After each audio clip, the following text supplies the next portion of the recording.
Hello, everyone. Thank you for joining us. I'd like to introduce myself. My name is Rabbi Hanan Schlesinger. I'm one of the founders of Roots, and I currently serve as the Director of International Relations.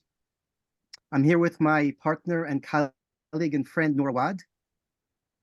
Noor is the English language spokesman for Roots. Both of us will be speaking here during this event. I want to give you a broad outline of what we're going to be doing. I will speak hopefully for less than 30 minutes, and Noor will speak for 30 minutes or less. And then we plan to have about 45 minutes of questions and answers. And at the end, a closing that will include, if I remember, what Roots is doing during these dark days of war and conflict and death and destruction. Okay, so I'm now going to begin my presentation that I said I hope will be less than 30 minutes. And this presentation I'm going to divide into 4 parts. The first part is simply an introduction to Roots, something that many of you have heard before, but many of you have not. That'll be short. I will then talk about the current chasm between many Israeli and Palestinian peace activists. Number 3, I'm going to talk about my reaction and the reaction of the Roots leadership to this chasm between the many of the peace activists. The last part of my presentation is going to be hope for the future. So here we go. Roots, of course, is in Hebrew Shorashim, in Arabic Judur, the Israeli-Palestinian grassroots initiative for understanding nonviolence and transformation. What we do is we bring together Israelis and Palestinians who are, in a certain sense, neighbors, who live in the same geographical area. Our work is in the area called the West Bank, also called by Israeli Jews, many of them Judean Samaria. And in this area, where we live and where we work, the two sides live completely separately. They're very close to each other, but we have different cultures and religions. We have different languages. We have different legal systems. I'm an Israeli citizen, but the Palestinians down the street are citizens of no country. Different transportation systems, different economic systems, different educational systems, different health systems. There's no contact. And under those circumstances, we have great ignorance, each of the other side, a lot of suspicion, a lot of misunderstandings, bigotry, hate, lots of hostility and fear and resentment. And tell you the truth, that fear and that hostility kills. People kill and are killed because they don't know the other, because they're afraid of the other, because they resent the other, because they have deep hostility towards the other. There's no side, there's no place, excuse me, for the two sides to meet in the West Bank, Judea and Samaria. Every place is theirs or ours, and Israeli military law prevents Palestinians from entering Israeli areas and Israelis from entering Palestinian areas. So what Roots did is we created the only joint Israeli-Palestinian community center in the whole West Bank. It's called the Dignity Center, and it's like a community center. It's amazing. It's complete. It's a miracle. I call it holy ground. It's totally unexpected. You can't believe it, but there's actually a place where the two sides can and do meet each other. Before the war, we had activities 4 or 5 times a week, local people meeting local Israelis, local people meeting local people. We're talking the activities of a community center. It could be photography workshops or music workshop or playback or drama therapy, storytelling. We have programs for little kids, photography for middle school kids. We have 3 different faith dialogue groups. We have a youth movement for high school kids, and then a program for the alumni. We have discussions of learning the other side's politics, the other side's religion that I say about 3 different interfaith dialogue groups. And we also do activism on both sides, try and reduce violence, try and bring economic help to this side and to that side. The work of Roots, first of all, is about humanizing the other side, seeing they're not a demon, they're not a monster, they're pretty much like me. And it's not that hard, 2 or 3 or 4 meetings, and you really do see the human being on the other side. You're surprised that they're human, you're embarrassed that you're surprised, but you're still surprised. But that's the relatively easy part of the work. The harder part is to come face to face with the fact that the other side is the bearer of a national identity that contradicts your identity. What I think about them is not what they think about themselves. What they think about me is not what I think about myself. Both sides construct their identities upon the nullification of the other side's identity. Both sides think they can tell the other side who they are. It turns out when you meet the other side again and again and again, you see you cannot tell them who they are. You don't know who they are. You have to listen and let them tell who they are, and then they may listen when you tell who you are. And we begin to come to a place in the activities of Roots of accepting and recognizing the humanity of the other side and the identity of the other side. That means accepting how they understand who they are, accepting them for who they say they are. And that's especially about accepting, recognizing the other side's connection to the land. That both sides, Israelis and Palestinians, belong to the same land. The land actually has, I would say, the motherland has two children, the Jewish Israeli children and the Palestinian children. The land has two identities. The same land from the Jordan River to the Mediterranean Sea, so we learn in Roots, is the historical land of Palestine, and it's also the historical land of Israel. That's not yet politics, that's simply identity. To come to accept two truths in one heart. Two truths in one heart, so that we'll find room for two peoples in one land. That's the first part of my presentation, a very short overview of the work of Roots, Shorashim Judur. And now I want to go to the second part of the presentation, which is the current chasm between many Israeli and many Palestinian peace activists.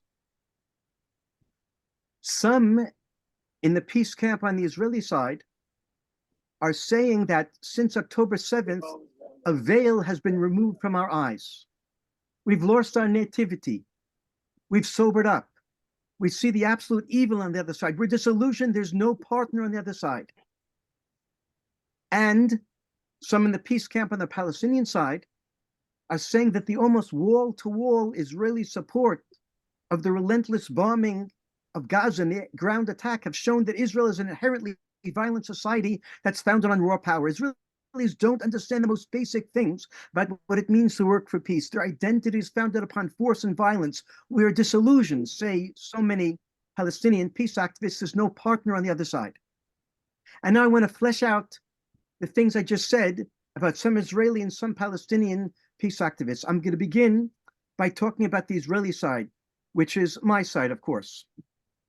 So Israelis, including some peace activists, say, look at those Gazans who work, excuse me a second, I'm muting people. Look at those Gazans who work in towns, who worked in towns and kibbutzim in the Gaza envelope. They were given jobs and support, and then they went and provided inside intelligence to Hamas that allowed the latter to massacre our people with murderous accuracy. How can we ever trust our Palestinian partners again? And Israeli peace activists also, some of them are saying, look at the surveys that show the overwhelming support for Hamas in the territories. How can we make peace with these people? And Israelis, including peace activists, are saying Hamas is an Islamic organization. It's based on the Quran and its interpretive tradition. Muslims revealed their inhumane barbarism in 1929 when, in the name of the greatness of God, they hacked to death 70 Jews in Hebron and many others in Jerusalem and Sfat. And they did the same thing many times in the years since then.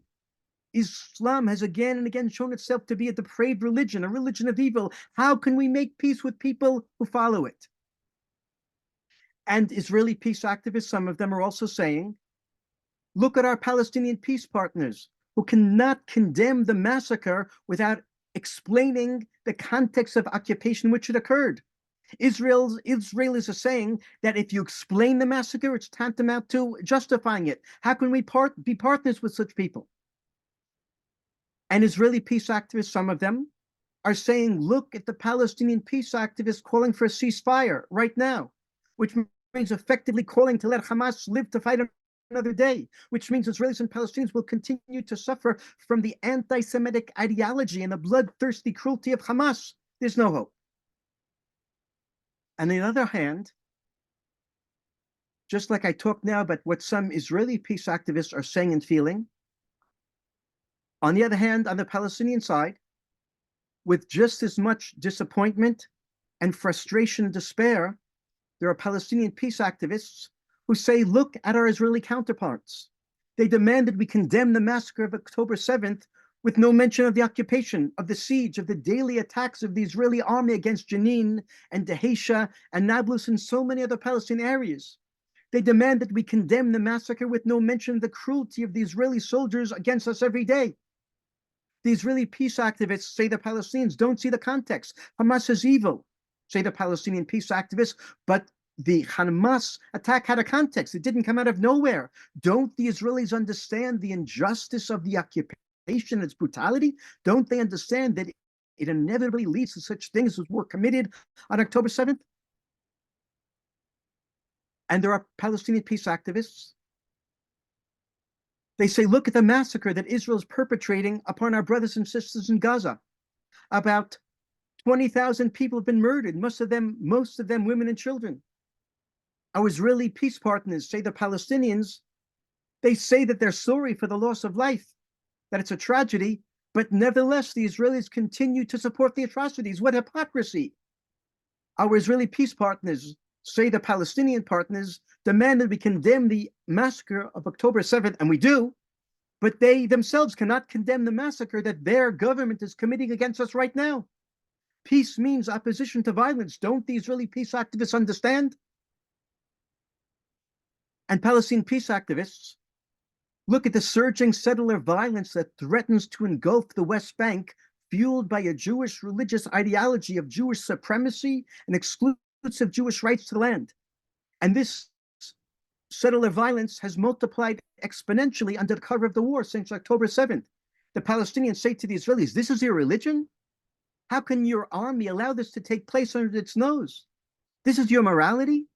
And how can you, Israeli peace activists, sit back and not do something against your extremist co-religionists? And Palestinians, many peace activists among them, look around at the Israeli military closure of all Palestinian villages, cities, and towns in the West Bank since October 7th. Many Palestinians have not been able to work for 2 full months. And the Palestinians say to the Israelis, how can you behave so cruelly towards us? After everything I just said, which is all real, I want to tell all of you something of my reaction to what I just said and the Roots leadership reaction. Both sides are driving the other side further and further away from cooperation and reconciliation, further into the hands of the extremists, further into the depths of despair and intergenerational trauma. And even some peace activists are unable to say and to do the most minimal things that their peace activist partners on the other side need them to say and to do. So I believe, I'm talking for myself, and I think for the leadership of Roots, I believe that we need to have the same compassion and the same empathy towards the other side that we had before the war. I believe that people. I just had to mute someone there. I'll go back to speaking. I believe that peace-loving people on both sides need at this time to be forgiving and accepting of their partners and the peace-loving non-combatants on the other side now even more than ever. Here's something I said in a leadership meeting just a few days ago. This is not the time to set preconditions for our joint work. This is not the time to make demands from the other side. We are all the same people that we were before the war. We have not changed. We're the same people that work with the other side, empathize with the other side, partnered with the other side. Each side is now within a pressure cooker of death and destruction and primitive tribal emotions. We have to understand that. And we have to cut the other side as much slack as we would cut for ourselves. This is the message of Roots to our activists. Both sides are now engaged by our separate national tragedies. We're engulfed by our tragedies. We're now not thinking or acting rationally. We have been wounded and hurt. And we all know that wounded people wound people. We have to work to help the peacemakers heal. That's the message right now of Roots. Our frustrations within our partners within the peace movement, truth be told, are not really focused on them as individuals. Our frustrations are really mostly with the other side society. But we already knew before the war that the societies on both sides are not now in favor of peace. We already knew before the war that the vast majority of both sides are full of prejudice and hostility towards the other. We already knew that we who are working for peace are swimming against the current, working against the grain. So we have to continue where we left off, bringing the two sides together and helping them to heal. This is the message of Roots. I think that both sides have discovered how weak their partners on the other side are in relationship to the societies that those partners are part of, and how difficult it is for those partners to continue on the path of peace while their respective societies are moving so fast and so far in the opposite direction. But didn't we already know that the partners for peace on both sides are weak? Didn't we always say, if your partner for peace is weak, then go forth and strengthen him and her? The message of Roots is to strengthen your partner on the other side. I'll tell you that many Israelis feel humiliated by October 7th. We were caught with our guard down. We totally underestimated Hamas, and they swept through the Gaza envelope at will. They destroyed our sense of self-confidence and self-reliance, our sense of security. And we Israelis, many of us, are ashamed, humiliated, and afraid. And no one wants to be in the same room with someone who a short while ago has humiliated him. So it's not hard to understand why some Israeli peace activists cannot imagine now again sitting in the same room with their Palestinian partners. It's understandable, but at the same time, it's not rational. Our partners are not Hamas. They don't support Hamas. They condemned Hamas in the strongest language. We have to sit together. And I may add, Palestinians have been humiliated by the Israeli occupation, my occupation, for decades. But they still showed up to engage in Roots with the Israeli partners. And now we Israelis have to find room in our hearts and our psyches for the same nobility of spirit that the Palestinians have exhibited all these years. So I'm saying that nothing fundamentally really has changed, except that there's now more trauma and more pain and more bereavement and more loss and more hate and more despair. Our work has become that much harder, at the same time that much more crucial. Now it should be clear to all that Israel cannot simply manage the conflict as our government has tried for so long. Rather, we must now begin moving on a trajectory towards solving the conflict. And we have seen the murderous role that religion plays in this conflict, so we must continue to engage religion and not ignore it, not sweep it under the rug. Religion, we always knew, is part of the problem, and now we know that even more so it has to be part of the solution. As I close my presentation, my part of the presentation, I think I'll speak for another 5 or 6 minutes. I want to review some fundamental principles of Roots that are as important as ever, if not more.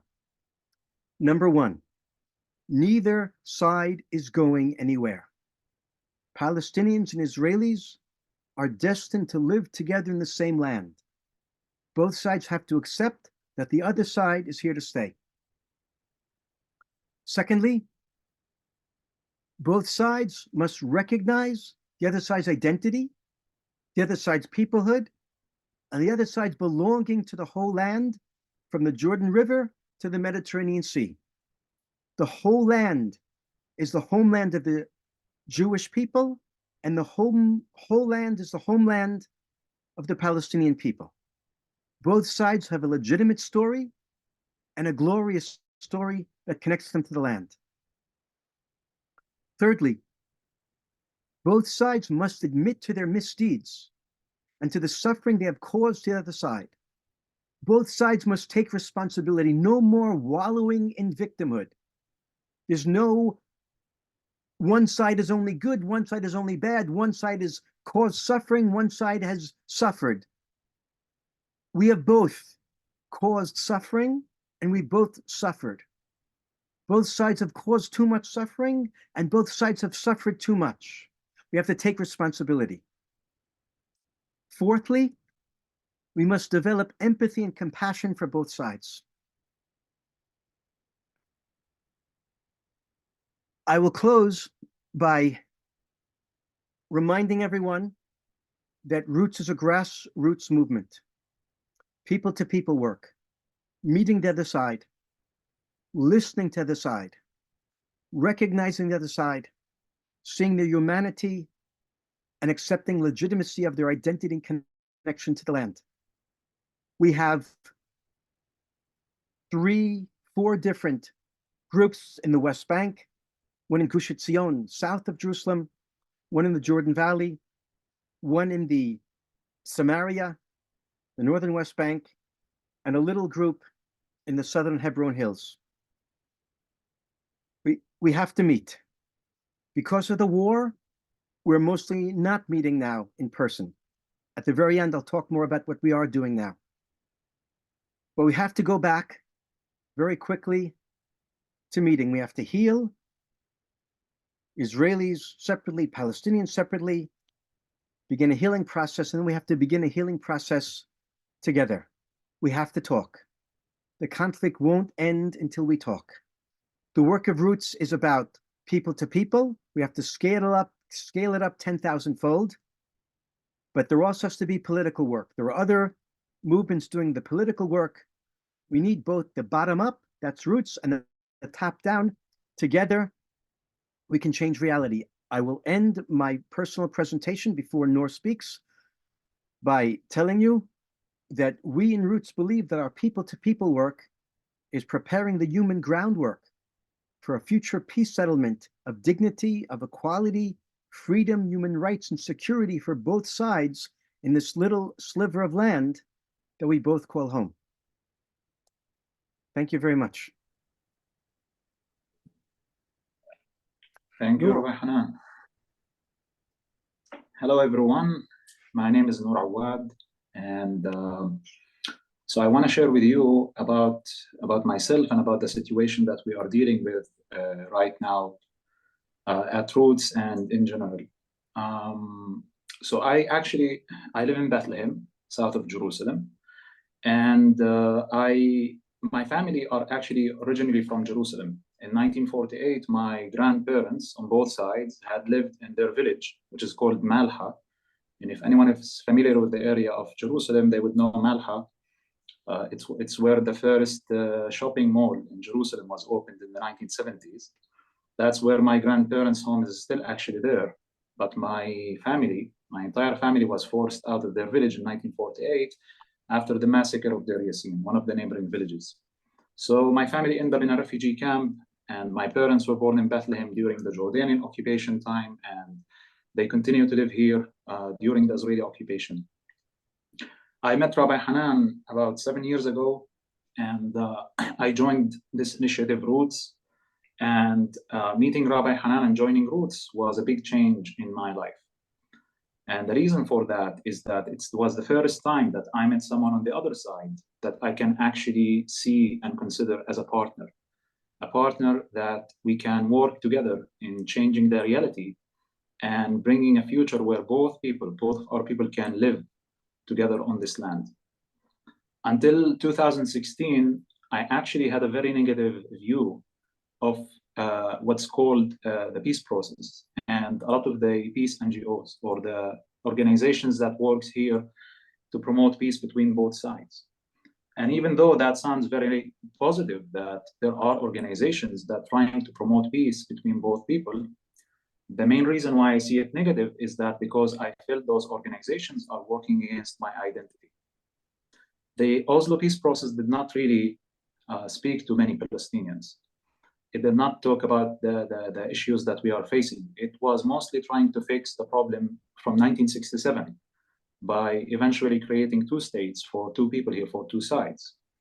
But it did not really dare to go to the roots of the problem, to recognize our identity, to recognize what we have been suffering and going through for the last 75 years, and even before the Nakba of 1948. And when I say our identity, I mean our connection as Palestinian people to the entire land between the Jordan River and the Mediterranean Sea. What happened to us in 1948 and before 1948, and the fact that most of our nation was displaced from our land and our identity was almost erased. And it wasn't really easy, and it wasn't something that's foretaken that we managed to protect our Palestinian identity until now. Because the threat on our identity, not only we faced from the Israeli side, from the Zionist movement and from the state of Israel, but also from the Arab countries. So to make a long story short, I actually was guiding a group of American students, and I actually work as a tour guide in the West Bank. I can't work or guide in many places because of the restrictions on movement under the occupation. So I was actually guiding this group to Hebron, and I was taking the students, and after we had several meetings, one of the meetings was with a settler from Hebron, who basically tried to express to us and tell us about the reality that we are living in by denying the occupation and denying the existence of my people, of the Palestinian people. And that day was the same day that I met with Rabbi Hanan. And by meeting Rabbi Hanan and listening to him talking about his process of realizing that there is another people here, that there is another side, that we also live with him on the same land, that we exist and we have rights, we have individual rights, and we have national collective rights. And talking about the occupation, it actually challenged me, because as I said before, I never thought that there will be an Israeli like this. So I joined Roots in 2016. After I met with Rabbi Hanan, and I start my work and my activism at Roots, and actually I not just only at Roots, but I began participating in other organizations and other joint spaces between Israelis and Palestinians. And I consider that I went through a lot of change. A lot of change happened because I start to believe that I'm not the only person, or I'm not alone in this situation. I have partners on the other side, and I don't have to resort to violence because there is other solutions that could save lives and change life everyone and create a positive future. If I have more partners on the other side and on my side, then we get working together, we can change this social and political reality that we live. And so this is what I worked for the last 7 years, and what I'm continuing to work for. The violence that we witnessed for the last 2 months this is not the first time since I joined Roots. We had cycles of violence before I joined Roots and after 2017, 2018, 2019. Every year we go in this round or in this cycle of violence. Sometimes it's a big war with Gaza, and sometimes we have even attacks and violence very close to our center, people who have come to our center, people who we know that got killed. So we have always experienced violence together. And it's for sure this time was maybe more difficult than any other time before. Since the 7th of October, it felt like there's an earthquake. And this earthquake that shook the ground beneath us made people doubt what's the benefit of what we are doing, what we are trying to do. As Rabbi Hanan explained, do we have partners on the other side? And I felt after the 7th of October, I felt that I needed to say something, that I needed to speak up, that I needed to show my partners that I'm here and I am actually recognizing what's happening. And I felt that as people who are working for peace, we need to speak up now and we need to do something. And the first thing that came to my mind was that, of course, on the Palestinian side, the activists need to condemn the violence that's coming from our side, the massacres, the atrocities, the attacks on the 7th of October. And so we did. Some of us wrote something and we all condemned this violence. And after a few days going through the war, on the Palestinian side, we have we start to realize that there.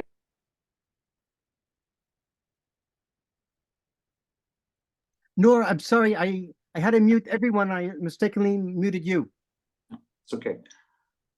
So I was saying that after several days after the war started on the Palestinian side, we obviously realized that this Israeli retaliation and attack on Gaza is actually a campaign of revenge. It's driven by revenge, and it's taking revenge not only from Hamas, but from all of us, from all of the Palestinian people.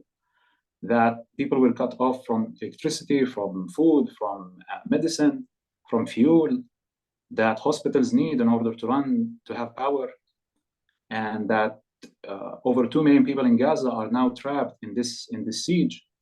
Every feel that this will be a massacre, a revenge, and the situation became darker and darker for us. And at that moment, I, like many activists, I start to ask, where is my partner? Where are the Israelis who are calling out against their government actions? Like, why they don't see, why they don't talk about the violence that the Israeli government is doing?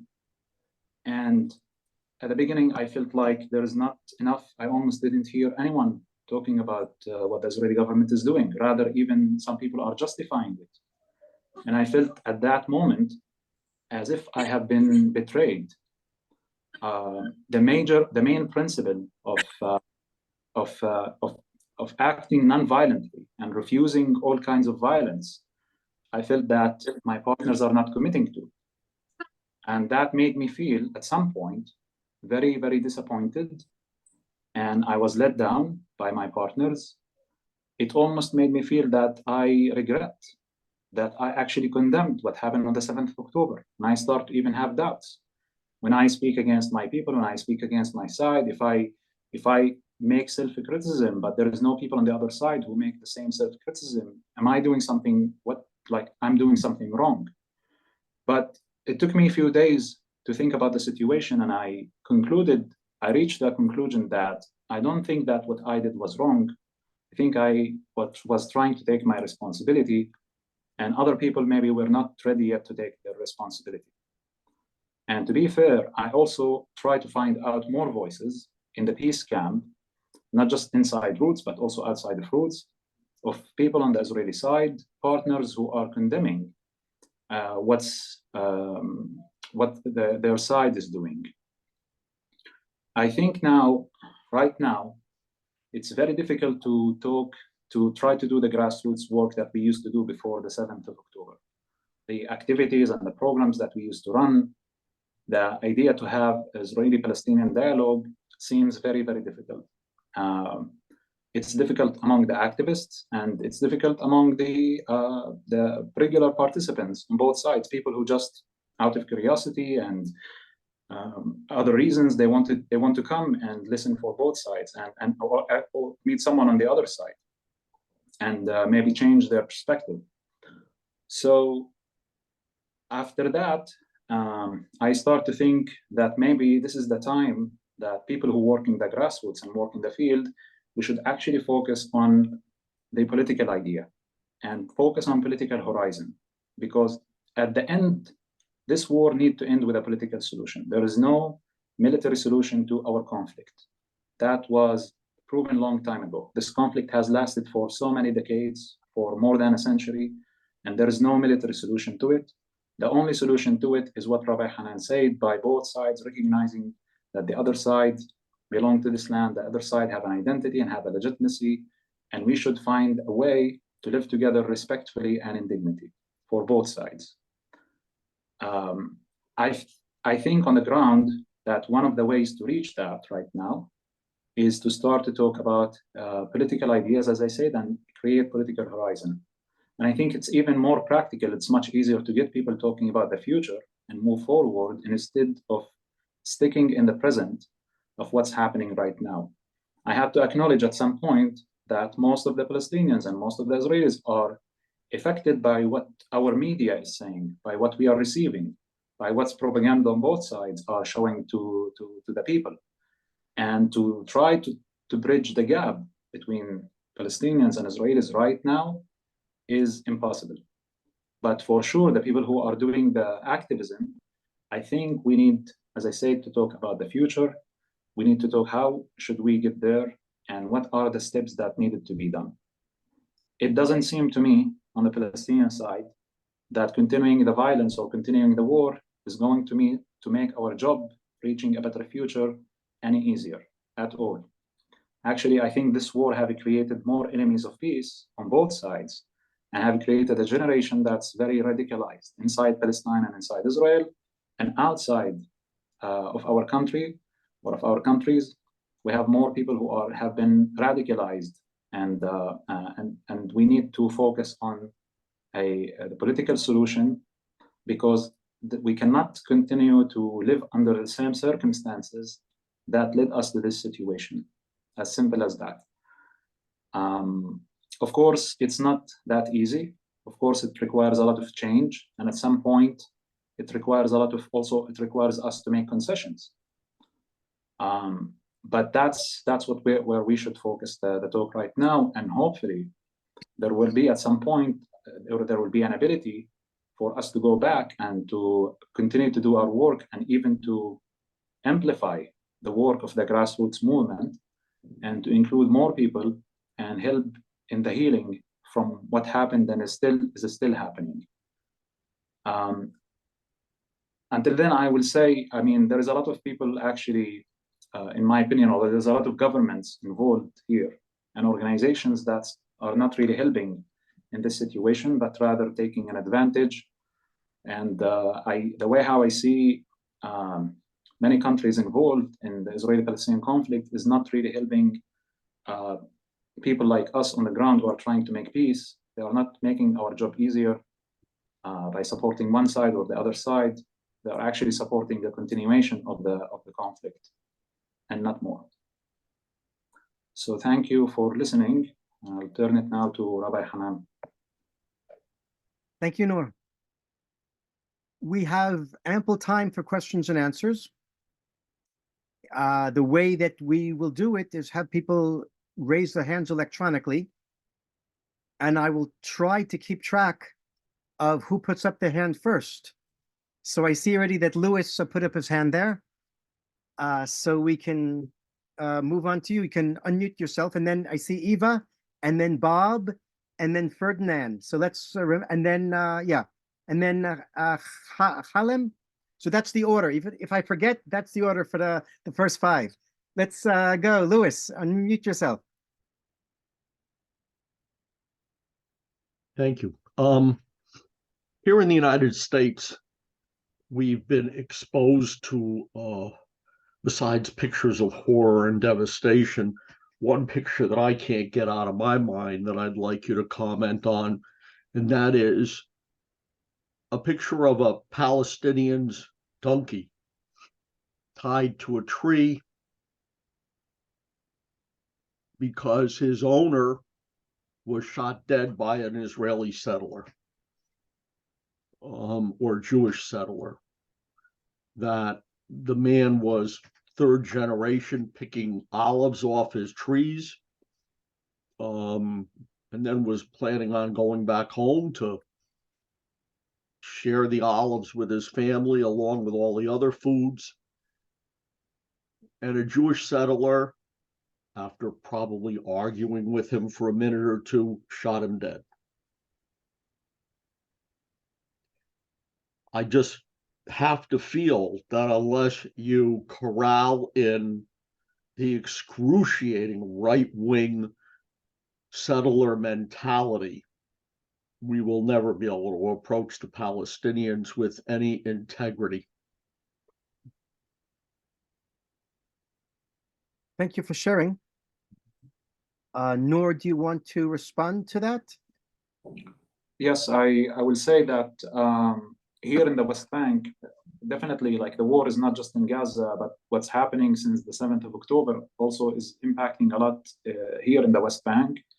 And over 270 people were killed in different places in the West Bank, some in clashes with Israeli soldiers, some were assassinated, and some also were killed by settlers or violence from settlers. At Roots, one of the things that actually our Roots co-director Shaul Judelman started and work on starting a system in where Palestinians who live in certain areas, in Area C, who are vulnerable and under attack by Israeli settlers, can actually report to this WhatsApp group and send the message directly to the Israeli authorities, because usually the Israeli authorities, the army, and the Israeli police would be so late to respond to these events. In some cases also, there are soldiers who might be on the scene and not doing really anything to stop this violence. So we are trying to bring it up and talk more about it and bring it to the attention of the authorities in a way or another. That's on the Israeli side. I agree with you that we should fight violence on both sides, on the Israeli side, on the Palestinian side, and that's our responsibility. I'll just add to what Noor said, that indeed Roots, through the agency of our Israeli co-director, Shaul Judelman, we've had a number of meetings with the army, and we've explained how terrible the situation is with settlers attacking Palestinians. The army knows that it's so terrible. And as Noor said, I'm just fleshing out a little bit, we're providing a method for the army to know in real time what's happening. They don't have people on the ground, and Palestinians are not able to just call 911, the army, but we've created this network so that Palestinians who see something about to happen can notify it about in real time, as Noor said. And there's also Israelis who are part of this new network who may have children or may have neighbors who begin agitating for Palestinian violence, and these Israelis can also report what's about to happen to the army. And we'll see if the army indeed responds as they promised they would. So we set up this network in the southern Hebron Hills, and another network is being now established in the Jordan Valley, and a third one is being established in the northern West Bank in Samaria. Eva. Thank you. My name is Eva Dalak. I'm Palestinian Muslim from Jaffa originally. Noor, shukran, and Rabbi, toda. I really, really appreciate both your contribution and to learn more. This is my first time learning about Roots. And Judur, it's really filled my heart with a lot of gratitude to know that you are there. Unfortunately, I was supposed to be in Israel when the event happened, and I wasn't able to go. So I'm in Costa Rica right now. And I created Peace Activation, an initiative actually that bring together Palestinian and Israeli right now in real time for an intimate share of how they feel without a goal. We had someone from the kibbutz Be'eri that survived the massacre. And we have people from Beit Lahem actually, and Bejala in the West Bank and elsewhere. Just hearing the narrative of the other, I think, is really, really important to understand that it's not one narrative against the other. And I feel very often where we find ourselves right now is in a competition of victimhood or competition of suffering. Who is suffering more and who is more victim? And unfortunately, the international system and the international community are not helping. People posting their opinion and liking and adding to what they think we should be doing as Palestinian or what the Israelis should be doing when they don't know the reality on the ground and don't have really a political understanding of the complexity of our groups, because we're not homogeneous group. You know, somebody asked here, is there any other Palestinian here? Yeah, I'm Palestinian, but I'm not the same Palestinian as Noor. And even if there are Israeli here or Jews, we're not one group. And the diversity of us as people, as human, is actually what could bring us together. And so locking ourselves in identities is not really helpful. And the other thing I want to add is, it's not just us. It's not just about the Palestinian and Israeli. We need to look at the earth. The land's baseline right now in Israel-Palestine is a vortex for victim consciousness. It is, everybody's competing who is going to really rise up to this victim consciousness. And I think right now that's where we need to head beyond our identity. I'm Palestinian. I grew up in a very conservative Muslim family. I was in a Jewish state because I was born in Israel, and I was in a Jesuit school. So Christianity, so for me, the three religions represent just a part of this huge, humongous consciousness that we all belong to this humanity that we belong to. And it's time for us to raise our consciousness and not our righteousness, because I feel there's such a war on being right. Who is right and who is wrong? Is it Hamas? Is it Bibi? No, there's no right and wrong. There's no, you know, I really love the Rumi's sentence, beyond right, wrong, doing and right doing, there's a field. I meet you there. And for me, peace activation, and that's where my cry when this happened came from, is like, I want to create that field. And if you're interested in coming to this field, we're holding this field every week on Friday at 6 p.m. Jerusalem time, because that's the guidance I received, Shishi Beshesh. And I invite you to, I've posted earlier in the message, the website, peaceactivation.org.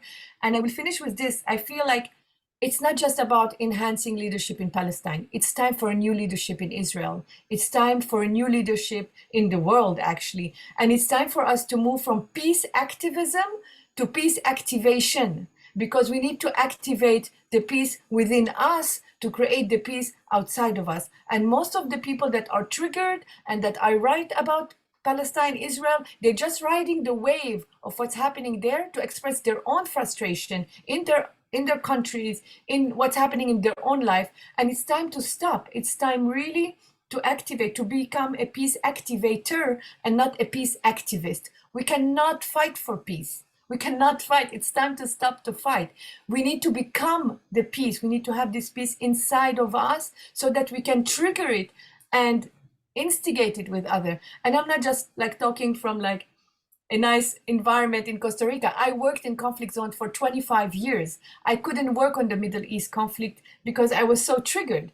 And I learned that it is by me holding my emotions, and I loved what Noor said about responsibility. This is like my key word. It's time for us to be responsible for our triggers and not project them on the Israeli when we are Palestinian, or on the Palestinian when we are Israeli. We have our own shit to deal with, and excuse my French. So I'll stop here. Join us every Friday, 1 hour, and you get to hear people from the field, not talking to each other, but just sharing how we feel, because I really feel that we have numbed our emotions because we just want to feel anger. So thank you so much for this meeting. This has been very, very great. Thank you. Can you Thank you for share the your words. website? Can you share your Yes, website? It's Yeah, in the chat. It's in the chat. Bob Hickman. Yeah, hi. Thank you, Noor and Hanan, for giving such an inspiring talk. And I believe that the Roots vision is a pathway to peace. And I recently shared with Hanan an article that talked about a speech by Senator Chuck Schumer, and he gave a real balanced view on the current situation. He talked about the significant role Jewish people have played in the civil rights movement in the US. And he stated his belief that most American Jews believe in the two-state solution. And so I was wondering, would it be helpful for us to share the Roots vision of peace with our elected leaders? As an example, I invited Senator Schumer and our California Senator, Alex Padilla, to attend this Zoom meeting. And I don't know if either of them sent a representative, but I think that getting the word out to our elected officials about the vision and the work of Roots would help to facilitate there being a political solution. So thank you very much. Thank you, Bob. I will just say that Roots is part of a network of about 140 people-to-people peace organizations. It's called ALMEP, the Alliance for Middle East Peace. And on our previous trip to the US, I think this was about 7 months ago, ALMEP actually arranged for us to meet about five staffers of different congressmen and senators. So we were able to begin to get a little bit of the word out. And at trips to the States 3 years ago, 4 years ago, we did talk in a congressional room. We had about 20 or 30 staffers who heard us speak. We hope to continue that. So let's go on. That was Bob. Ferdinand. Yeah, thank you so much, Noor, and thank you so much, Rabbi Hanan. I had the great pleasure of meeting you for a short time when I went to visit Israel in 2015 and see the Roots project in action, and it was very influential on my further views on the conflict. And thank you for your insights today. It's more of a practical question, maybe more to Noor than to Rabbi Hanan. As someone who wants to fight for peace between the two people of Palestine and Israel in Palestine, isn't it difficult, isn't it dangerous to speak out for peace between those two people in Palestine itself? Isn't there threats to peace activists who want to engage in this transborder and in this Israel-Palestine peace process, especially if you say there has to be self-criticism against your own actions, against the Palestinian actions, against Hamas, maybe. I see that as something that would be very, very difficult and especially dangerous for someone in Gaza or the West Bank to do. Thank you for the question. It's nice to see you again. For sure, there are challenges. I'm not saying it's very easy, and I sometimes feel like we have a double challenge here as a Palestinian living in the West Bank. When I talk about like self-criticism and I talk about criticizing our own side, I feel like on one hand we face this occupation, the Israeli occupation, and we have to face also the circumstances that they were created internally here in the Palestinian side that are a result also of the occupation. It's connected to it. I cannot disconnect it. It's not because I want to just practice victimhood and blame everything on the occupation, but the reality actually it is connected. And yeah, when it comes to talk in self-criticism, I wouldn't say it's dangerous. Like in my case, in the last 7 years I've been at Roots, I didn't feel like I didn't find myself in a under danger or that my life is under threat or something like this. But at the same time, I understand we are not living in a democratic system. We live under occupation, and we have a Palestinian Authority also that it's not democratic system as well. Everyone knows that. And the Palestinian Authority will be very suspicious of an initiative like Roots, of course, for what it is and what it's trying to do. So sometimes we manage to have communication with people in the Palestinian Authority on the Palestinian side, explaining ourselves, who we are, what we are trying to do. Some of our activists in the past have faced actually some issues with the government here. But there's still like, I think that the space for self-criticism and the Palestinian society exists. It just, there is a lot of the fear all the time that, you know, that my word will be taken to justify Israeli actions or to basically be used by Israeli propaganda. That's what actually puts me in danger. But when people here on my side know that I talk for the best interest of my people, and that I really care, and I'm not just a Palestinian token who's being used by Israeli propaganda or something like this, I think people will listen. And at the end, everywhere, wherever you go, in Palestinian families and in their houses, all the time we talk about our leadership. Of course, we do criticize, But I will just say we are sometimes in a very complex situation, in a very complicated situation. Like right now, I'll just try to keep this very, very short. But right now, like Palestinians here, for example, we have discussions about like, okay, what's after the war? What's going to happen? We need elections. How these elections will happen? Will the U.S. how the U.S. and Israel will impact this this election? Will it be in our national interest? So this talk already happens, and there's a certain degree of risk for sure. Okay, our next question is from, I don't know if I'm pronouncing it, Halim, is that correct? Very correct. First of all, I want to thank Noor and Rabbi Hanan for speaking more clearly and more humanely about life and this situation than I think anyone I've heard. And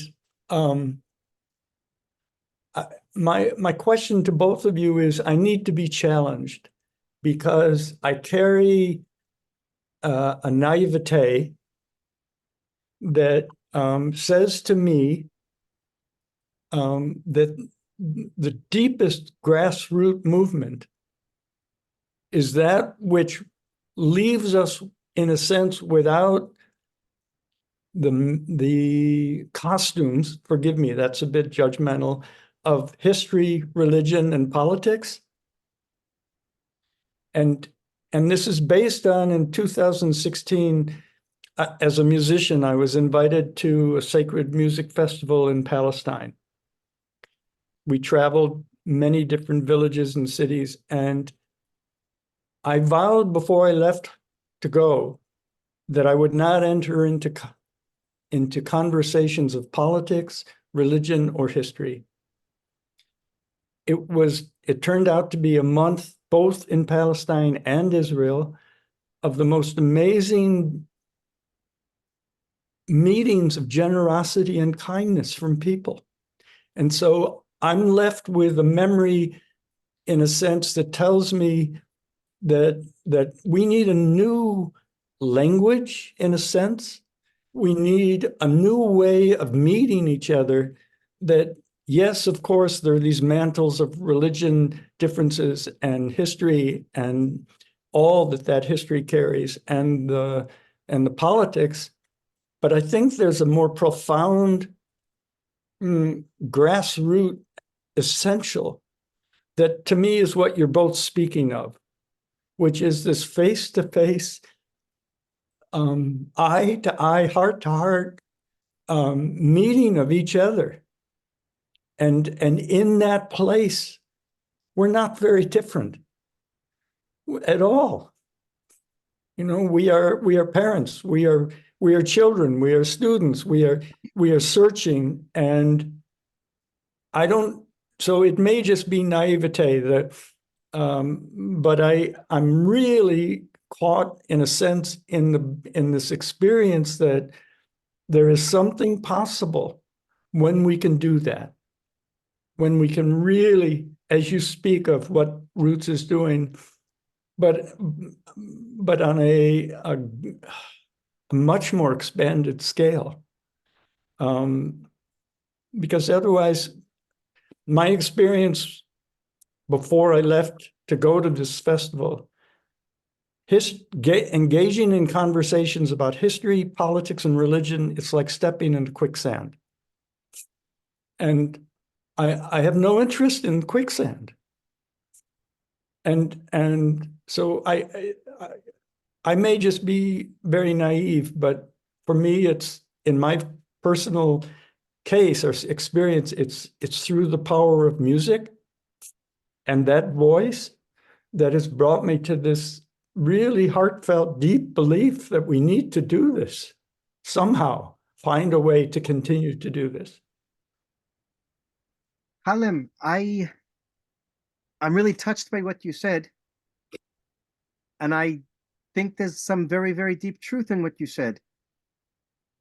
It reminds me a little bit of, for example, a peace organization called the Bereaved Families Forum, in which Israeli families that have lost loved ones in the conflict and Palestinian families who have lost loved ones in the conflict come together in their humanity and their bereavement, and they try to transcend the differences of religion and politics and identity that divide us.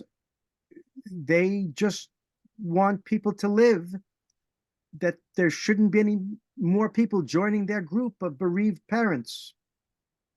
And there's also other groups like that that also use music, as you mentioned, and the arts to meet each other in that place of deep shared humanity. I think that's really important.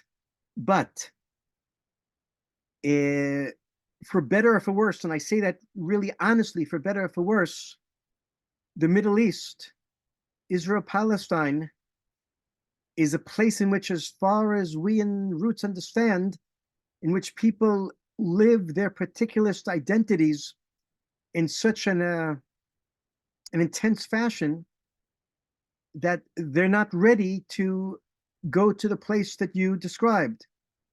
And I said, for better or for worse, I'm a religious Jew. My identity is very important to me, but I realize there's truth in what you said.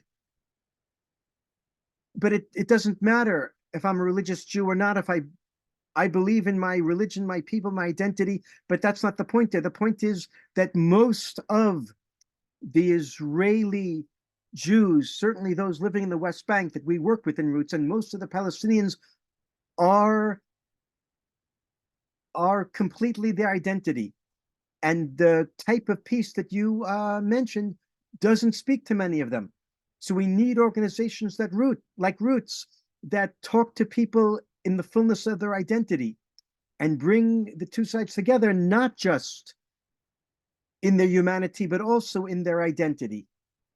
It's much harder, I think, to work with identity, with people of identity, because that indeed identity divides us. Identity is particularistic.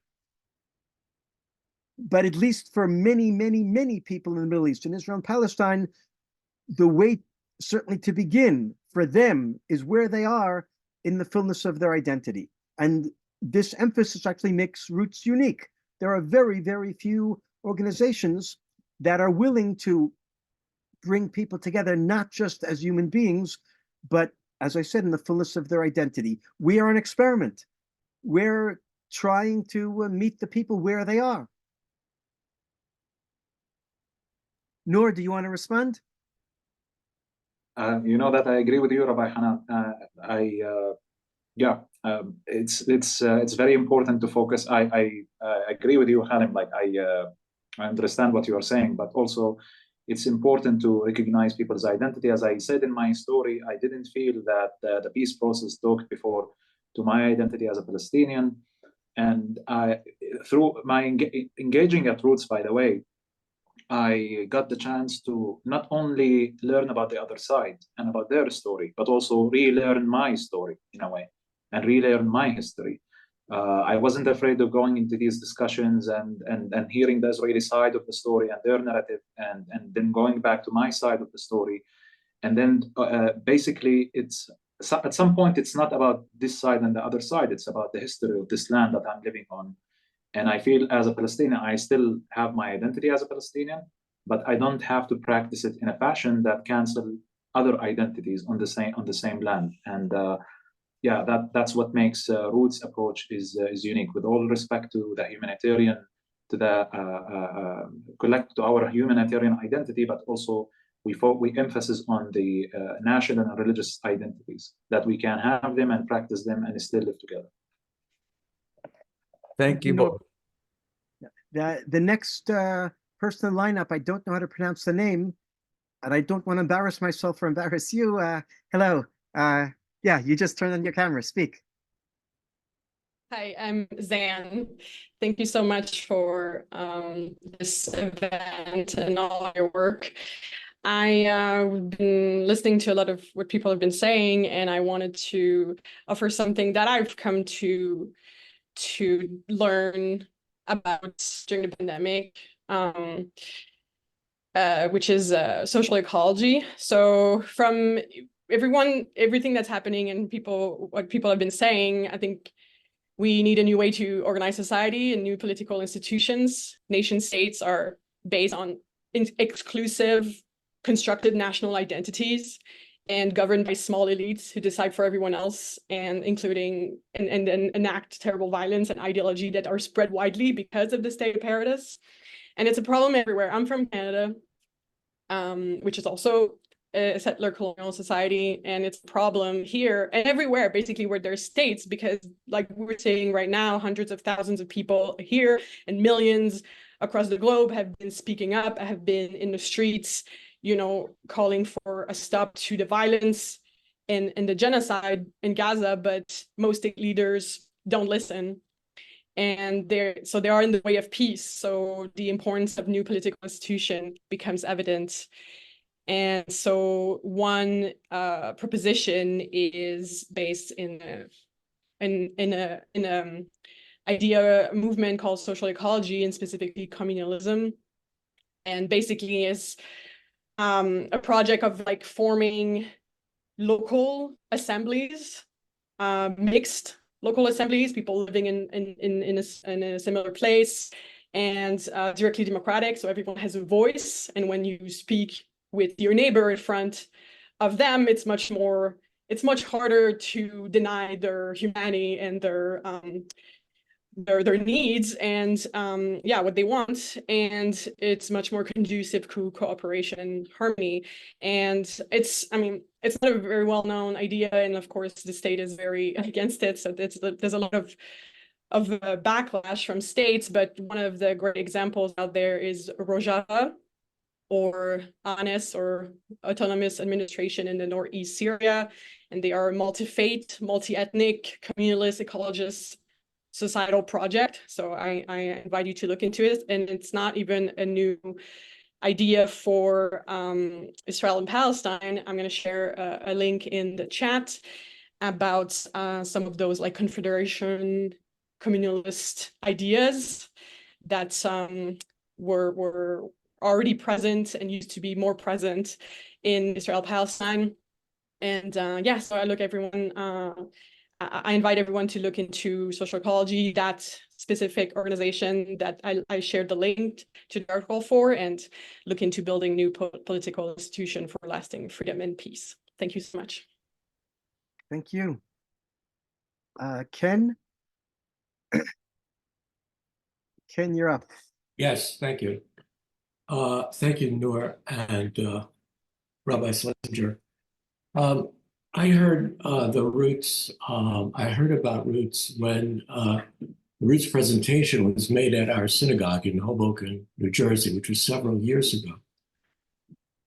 And I was persuaded, and I truly believe in your mission and what you're trying to accomplish. And I came to this program today because I believe it, and because I'm troubled by a specific question and would like your perspective. And the question is this: normally, when there's a call for a ceasefire, that's the demonstration I would be with those people. In this instance, I was in Washington on behalf of Israel. And it's because if the goal is peace, does having a ceasefire bring peace? Or does it just postpone the resumption of war if we don't first eliminate the terrorists? Now, underneath that, which compounds the complexity of the problem for me, is I'm not sure that I really trust the Israeli government. I'm not a military man, so I can't even begin to understand what's necessary or not necessary. And I would like to believe there would have been another way to approach this, but I don't have that knowledge. And so I'm left with a dilemma that I know a lot of my friends and other people here in the United States where I am based, which is I yearn for peace. I'm appalled and deeply hurt by the deaths that I see taking place as the Palestinians in Gaza, which doesn't mitigate my feelings for what happened in Israel. But I'm not sure what the real practical road is to peace. Thank you, Ken. Thank you, Ken. It's actually a very important question. And I think that my response to your question is that ceasefire is not the only thing that we need to do. Ceasefire is part of several steps that need to be taken, and of us trying to take responsibility. And by us, I mean not just people on the ground, but by the international community taking the responsibility toward this issue that they have put on the side and not really dealt with or benefited from. I mean, I think me and you can talk a lot about the politics of what's happening here in our region, about the US and Iran and Russia and the involvement of interventions of many countries. But at the end, the way how I see it on the ground as a Palestinian living here, have been involved at roots, I don't see that countries are really, who are involved in this situation, are genuinely trying to help us to reach a solution and trying to reach peace. But they are acting upon their interests, and they are using the situation in their favor. So the call for a ceasefire is a call of taking responsibility, and it's one step from several steps that it should be calling for the ceasefire. It should be calling for a reform in the Israeli and the Palestinian political system. We need a new leadership, and we need a much more help from the international community to mediate a peace process. I wish if we could do it on our own, but we can't right now have a solution on our own. We need the help of a third party. We need the help from other countries. That's how I see it. It's like, to me, the roadmap in order to reach a better situation, to be able to achieve a political agreement. I am not a politician myself. I'm not expert, but from the perspective of taking responsibility, that's what we need to do right now. And not having ceasefire is basically, today, if I live in Gaza, Gaza is 2 hours away from me. And I can't imagine even living here in the West Bank with all of the troubles and the situation in the West Bank. I can't imagine myself living in Gaza. If I was in Gaza right now, I could not be on this Zoom call. There is no power there. There is no Wi-Fi. There is no internet. I was just thinking about it. The Israeli army said 2 days ago that they had launched more than 100,000 bombs on Gaza. They have made about 10,000 airstrikes. And I was doing some math. If I was actually living in Gaza, the chance I could be killed every day is over 280 times each day. There is a chance that I could be killed in one of these bombings. The situation in Gaza is not an exaggeration if we say that it's really risking the entire area, the entire region, to escalate this war and to have even a regional war, maybe. It's not helping us to get to peace. As I said before, it created more radicalization. That's something that I see, I feel, I hear from people right now. Continuing to bomb people in Gaza for making peace, that's not the solution. So what's the solution to Hamas? To tell you the solution to Hamas, in my opinion, honestly, it doesn't seem from a Palestinian perspective that the defeat of Hamas is a win for the Palestinian people right now. It doesn't seem like it, because there's no alternative. They are speaking about restarting the negotiations or the talk about two-state solution. But almost every Palestinian is certain that this is not serious. I mean, we have the Palestinian Authority in the West Bank. For the last 15 years, Palestinian security forces are coordinating with the Israeli military to try to stop Palestinian attacks against the Israeli side. We did it, and still there are settlements in the West Bank, and we got even a right-wing government, and we have Ben Gvir, and they are calling for taking over the West Bank. And the Israeli government since 2019 is talking about annexation of the West Bank, and they are actually implementing on the ground. And I'm not saying here that I'm not just trying to throw the problem on the other side, but seriously, most of the Palestinians don't, when they look at the Israeli governments in the last decade at least, for sure we don't have a partner on the Israeli leadership or on the Israeli side. That's how most Palestinians feel. So that's why, I mean, people my age in the West Bank literally resorted to violence. People exactly my age in Tul Karim, in Jenin, in Nablus. I don't know if you heard about the lines then, about the Tul Karim Brigade. And if you talk to these people, and actually you can talk to them, and I don't have friends directly, but I have friends of friends who are actually doing these things. They say there is no other option. The Israelis only understand power. They only understand force. Until we resist their occupation, they will not stop humiliating us. And I cannot deny that I myself, whenever I go to Jerusalem, whenever I'm stopped by Israeli soldiers, and I'm humiliated in many ways, I feel so angry, and I see the reasons for why my people resort to violence.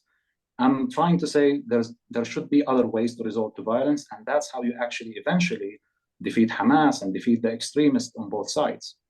But right now, Hamas represents itself to the Palestinian people as resistance, and what they are doing is protecting us, the Palestinian people. With all of that, there is still a criticism, by the way. There's many Palestinian people, actually, if you talk to them right now, who actually criticize. I mean, what's the point of this war? Where this war brought us, with what Israel is doing to us. I'm not trying to justify what Israel is doing, but also there are many Palestinians here also are questioning Hamas actions and Hamas decisions and this war. So until there is like serious real alternative, and unfortunately there is not, I don't think that not calling for a ceasefire is a right thing. I don't think it's a solution. It's even worsening the problem. Thank you. I'll say a few words. Also, I deeply respect what Noor just said. The dilemma, Ken, that you brought up divides Israeli and Palestinian peace activists and roots. Most of the Israelis are in favor of annihilating Hamas militarily, and most of the Palestinians are in favor of a ceasefire. So here I want to make a suggestion, which is that if you're not an elected official and you're not in charge, so perhaps you don't have to take a position. Right. There's a real moral dilemma here. I really do see both sides. I understand the Israeli position. I understand the Palestinian position. And perhaps people who feel like you can continue to be torn and not demonstrate in favor of this and not demonstrate in favor of this, but simply work towards peace without directly relating to your position in present violence. I understand that's not morally satisfying, but that's what I can offer. Now I want to just take a few minutes Thank you. to tell you how I deal with this dilemma. And again, I deeply respect what Noor just said. I'm listening to every word. From my perspective, and I say this tentatively and hypothetically, from my perspective, the Israeli attack on Hamas could perhaps be justified under certain circumstances, but I don't see those circumstances as existing today. The circumstances under which I think perhaps the attack could be justified is, number one, if Israel really knew that it could militarily eliminate Hamas, and number two, if Israel was making every effort to limit civilian casualty, which is absolutely not doing, and if the Israeli government had a plan for the day after that really had hope for creating circumstances in which a replacement for Hamas wouldn't sprout up and in which there would be a real political solution. But the Israeli government is not able to take such a position because of its composition. The Israeli government doesn't have a plan for the day after in which there could really be a true peace settlement, in which the Palestinians feel their identity has been recognized enough and their demands have been met enough so that a new Hamas won't sprout up. And given that, I can't wholeheartedly support the invasion and the bombing because it's not gonna make a big difference. In the end, we'll be back to the same situation again, given the stance of the Israeli government. Right. I say that all tentatively and without full clarity, and I'm not going out demonstrating on one side or the other because I don't have certainty. But Rabbi, so on the one hand, for all the three reasons that you said, you could not wholeheartedly support this Israeli military action.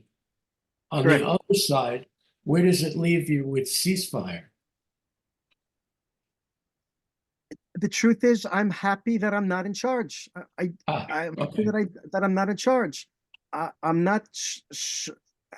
I have different nuances, different days, but I focus where I have my own certainty, which is that the people-to-people work is essential and crucial, and there won't be a better future without it.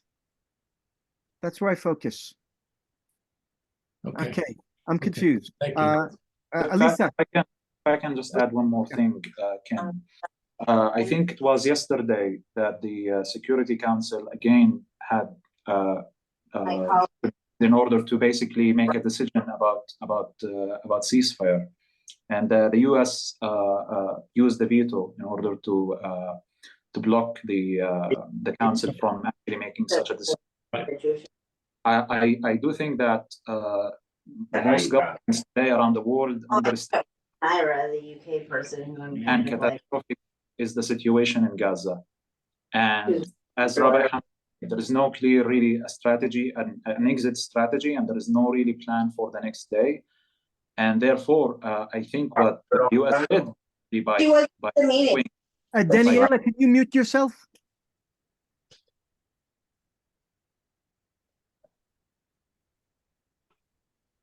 I'll just say it doesn't seem to us at all that what Israel is doing actually is destroying Hamas or is solving the problem.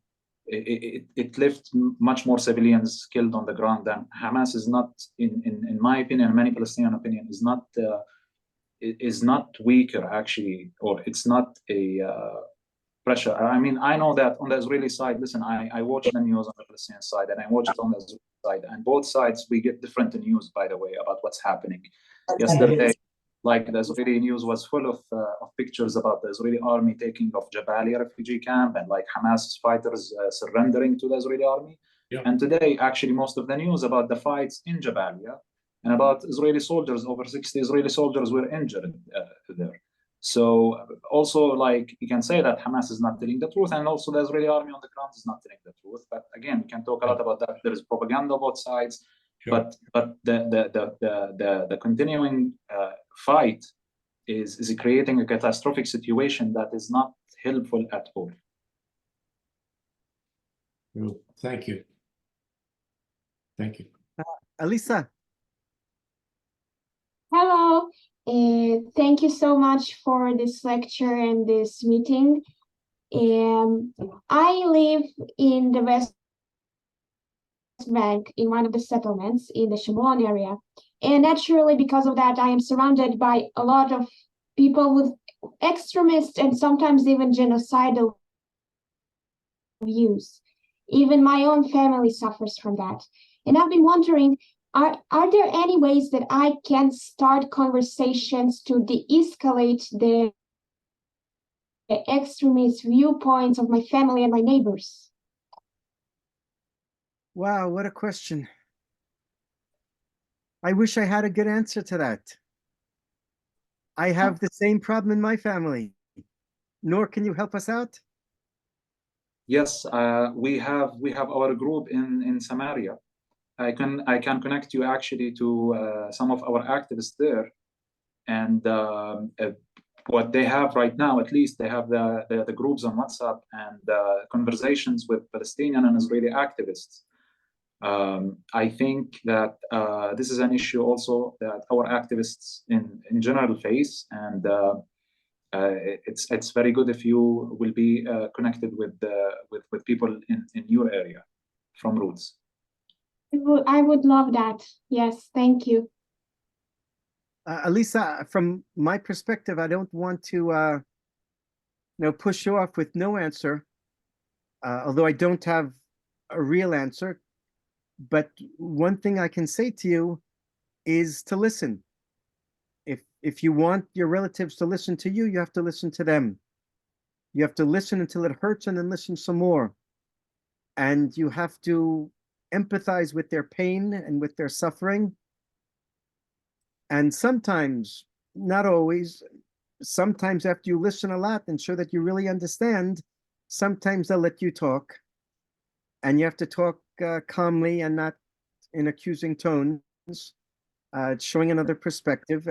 And sometimes it helps a little bit. Yeah. Thank you very much. I'll just add one more thing, which is something that Nora and I often say, is that there's very little an Israeli can say to an Israeli to get them to see some truth on the Palestinian side. There's very little a Palestinian can say to a Palestinian to get them to see some truth on the Israeli side. What we can do sometimes is to get people on our own side to meet the other side. And sometimes, again, not always, but sometimes meeting the other side actually opens a place in the heart to listen. Sometimes. I see. Jimmy.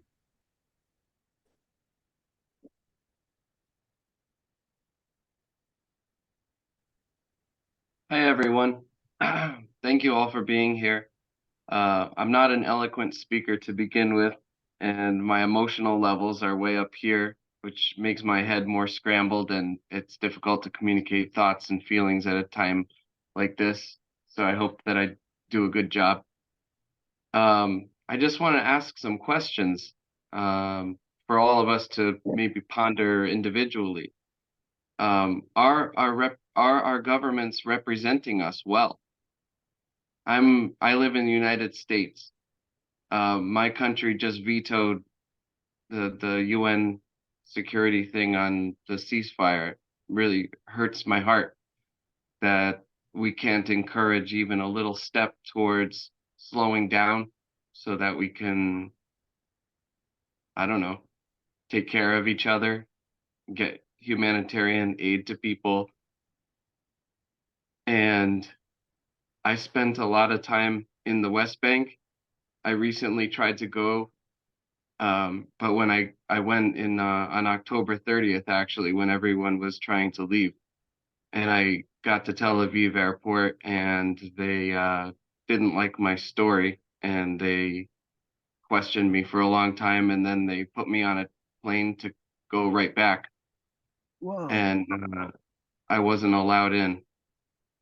And I have friends there, and I wanted to check in on them, and I felt like if I have friends of all ages who could be in this conflict, who could live next to a war and a genocide, who am I to say, oh, that's too scary for me? I don't mean to say everybody should have that same approach. Everybody's got a different approach to thinking about peace and being together with people. But my heart said go, and I went. And I wasn't allowed to go and just be next to the people that I care about and do what I could to make sure that, maybe I could use whatever resources I have to move food from here to there, to move money from here to there, like just help out in little ways. Check on people, make sure they've got medicine, make sure they got toilet paper, make sure they got this and that. And getting kicked out and getting a paper that says I have to request permission to return in the future just really destroyed me. And so I want to ask, are our governments, we talk about this being a very complicated, complex issue. It certainly has a long history, and what we focus on is the extreme eruptions of violence and clashes that seem to be because of a religion, this religion or that religion, or this claim to this area or that. And but when I was there, I talked to people who were just a little older than me, who were 50, 60 years old, and They remember before the walls went up. They remember going to the other side, even as if there could really be sides. This is all made up garbage in my mind. But anyways, they remember going over there, having coffee with these people, inviting those families over, and I'm talking about Israelis and Palestinians. And they were friends and they did business together and they did all this stuff. And my other question is, are people really getting polarized, or are they just all collectively terrified? I think people are scared. I've met Israelis who came into the West Bank years ago and they thought, I'm dead for sure as soon as I set foot in there. But we were like, no, come, just see. It's going to be okay. Promise. Stay with us. We went to museums. We went around Bethlehem. We went around towns. They were welcomed with open arms. Oh, more tourists. Great. And they were like, it was all a freaking scam. It was all brainwashing. They told us we were all going to get killed if we went in here. It was going to be horrible, terrible. No, people want to live, be sheltered, meet each other, love each other, make friendships, do businesses all over the place. That's how it is. So the people, the complexity that we talk about, yeah, it seems complex, but I think the people want the same thing: safety and to not feel terrified. And the governments, in my opinion, are making this really difficult, and they're not listening to us, even just to slow down and take a breath. And I loved Zan's comments, because I feel that they are telling us that there are new models of representation that they're trying to emerge, that are trying to grow, and we need to actually take steps towards things like that. I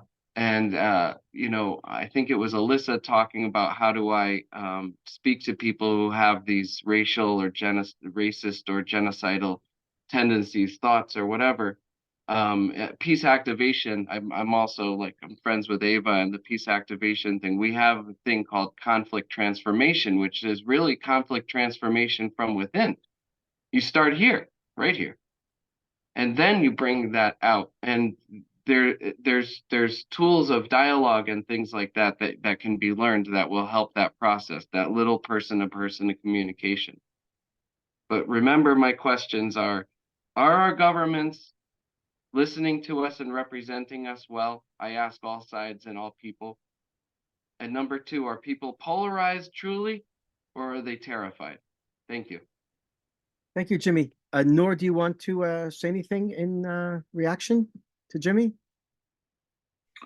I just want to say one thing. I do understand that talking about the Israeli-Palestinian situation, about this conflict, sometimes from an outsider perspective seems to be very difficult, very hard. You have to navigate through and not to be triggering one side or the other, or to say something wrong. And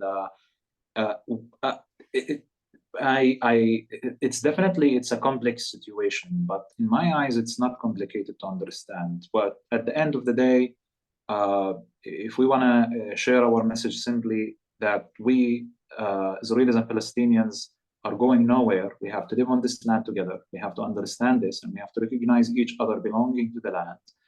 And we have to live in a fashion that does not step on or undermine each other's rights and collective and individual rights. That's what should be, in my opinion, that's what people also, that's how they can help us. I'm very sorry, Jimmy, for what you have experienced. It's unfortunate that we live in such way, and these things happens.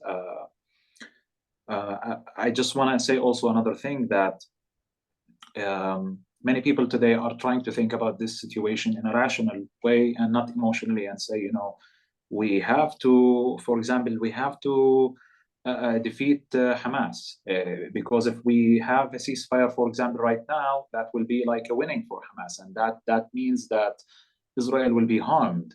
not when you ask about it, it's not about like the direct harm that Hamas might make another attack like the 7th of October again, but also they say that Israel image and Israel image in the Middle East as powerful and as unbreakable will be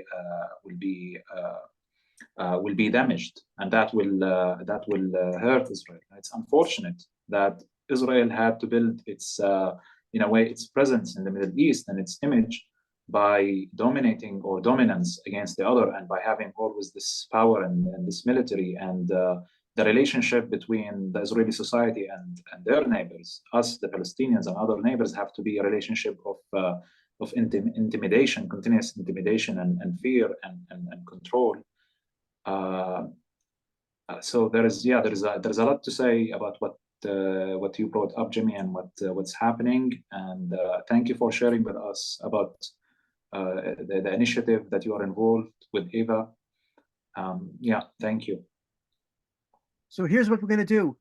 We're going to leave 5 more minutes for questions and answers, and then we'll make a closing of 5 minutes. If anyone wants to stay after the closing in a smaller group for the rest of questions, I can stay. Perhaps Noor can stay. So we have now Rick.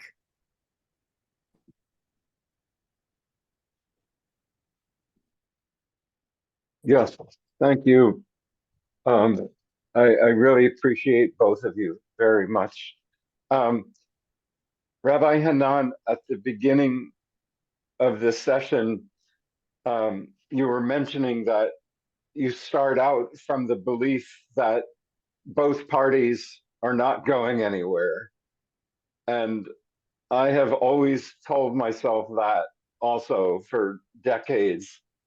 And now I'm starting to think something that I don't want to even be thinking, which is that we've all been hearing about this organization called the Israeli Intelligence Ministry has come up with a plan for the expulsion of all Gazan people into other countries. And there's a map that they've drawn up for that. I've just read that 2 Israeli members of Knesset have written a Wall Street Journal article about the expulsion and where they're going to put them in other countries. And they're asking Europe and other countries to take these quote unquote refugees. So clearly, at some level within the Israeli government, there is consideration of expelling all 2.3 million Gazans. And now, whether this can ever happen, we don't know. Biden says he will never let that happen. Egypt doesn't seem like it'll let happen, but that does seem like that is one potential end game that the Israeli government does have, so that it would genuinely be free of Palestinians in Gaza, so Jews could take over, realizing one strain of the Zionist dream since the 1910s and 1920s. We have no idea if this is going to happen, and I sure don't want it to happen. But I think, how do we start thinking this idea that all parties are going to remain here when the Israeli government does not necessarily share that presumption? I'll tell you that in Roots, we learned early on that many Palestinians go to sleep at night dreaming that the Israelis will disappear tomorrow. And when we Israelis heard that, this goes back 9 years ago, we were very taken aback, of course, but we had to admit that we Israelis have the same dream that the Palestinians will disappear tomorrow. That is the dream of both sides. But when you meet the other side, and you come to see their rootedness in the land, you realize that it's not going to happen. It's just not going to happen. Neither side's going to leave willingly. Those fantasies of some members of the Israeli government that you mentioned are indeed fantasies that indeed many Israelis harbor deep in their hearts. I don't believe it's going to happen, but you're right that we do have to contend with such extremism. Noor, do you want to add anything? I agree with you, Rabbi Hanan, and I just want to say, yes, the situation in Gaza is very catastrophic, and for sure, Israeli politicians and Israeli leaders think that maybe this catastrophic situation that they have created in Gaza might solve the problem by forcing the Palestinians to move to Egypt. It doesn't, as you said, it doesn't seem like Egypt will allow this to happen. It doesn't seem like the U.S. is supporting such a plan. And I think if you ask Palestinians themselves, if you ask most people on the ground, I don't think that we are going. Even if this was a temporary, right? Like people at in the beginning of the war, when people heard about such plans to move to Sinai, they said no way. Even though they are knowing, but they are going to be facing all of the crazy bombing, the bombardment, and the killing. Because we are afraid. We have an experience in 1948 where people left and never allowed to come back. So, and this is a deep part of the Palestinian trauma. It's unfortunate that the people of Gaza were in front of the two choices: either to leave, which is not easy because also Egypt is closing the border, will not allow anyone to leave, or to stay in Gaza and to be killed. And that's why I think that's one of the reasons why we should actually demand ceasefire for this to stop, because this is became too crazy, and it crossed several red lines on both sides. And as Rabbi Hanan said, both sides, or Palestinians and Israelis, have a dream maybe that the other side will disappear. But when you begin to do our work, one of the first things that you realize that this is a delusion. The other side will not disappear, and their identity is real, and they are real. And that's why I said in the beginning of my presentation, I talked about our identity, our people, that what happened to us in 1948, we felt like we were almost erased, and our identity was erased, and we fought against that, and we're trying to survive it. So yes, I hope that will not happen. But one more thing I want to add. It's definitely the situation that was created because of this war, and before even the war, but after this war, it even become much worse for younger people. And understandably, I don't think they are able to see a future if they just want to think about living their life and have a normal life. And I can think of this, by the way, on both sides, on my side and on the other side. I hear some of my friends, the Palestinian friends and Israeli friends, who are telling me that I want to leave. There is no future. There is no hope for me here. And that's another thing, but it's also part of people losing hope and feeling that they are wasting, in a way, the years of their life, and they have no hope to live here. But that's also part of it. Okay, there are many people who would still like to ask and be answered. We will stay, Noor and I, to take your questions after a 4 or 5 minute closing that I want to make now for those who feel they have to leave. I just want everyone to know that Roots is strong. We deeply believe in what we're doing. Presently, temporarily, because of the Israeli military closure on all the Palestinian villages and towns and cities, we can't meet in person, Israelis and Palestinians. A second reason we can't meet is because many of the people on both sides, Israelis and Palestinians, are afraid now to meet, are traumatized. And therefore, what we're doing are Zoom meetings of Palestinians separate and Israelis separate, trying to calm people, trying to begin a little bit of trauma therapy, trying to remind them of what the other side is feeling and thinking. We will continue this, and we will prepare our activists on both sides to go back to the joint meetings as soon as that is possible. We suspect it won't be possible in the next 3 or 4 months, but we will continue to prepare the groundwork for going back to where we ended off on October 7th and to build there towards a better future. In the meanwhile, as we mentioned, we're involved in our project of creating networks of connection to the Israeli army to bring word in real time from Israelis and from Palestinians of settler violence developing. And we hope the Israeli army will keep its promise to respond to the warnings that we give to them, and they will be there to prevent such violence. A third thing we're involved in right now is relief work for the Palestinians in the West Bank and the Israelis in the West Bank who've lost their livelihoods as a result of this conflict. The Palestinians are under closure. Many of them can't go to work. Many of them are literally hungry. On the Israeli side, there's some who've lost their work in tourism, for example, and we are supporting about 100 Palestinians and about 30 or 40 Israelis with monthly stipends. And we're talking about Israelis and Palestinians who are part of the Roots Network. They've shown themselves to be interested in reconciliation, meeting the other side. And by supporting the people on both sides who've supported Roots, we know that we're showing them that Roots is there for them, and they'll be back with us the day after when it's possible to go back to meetings of the two sides together.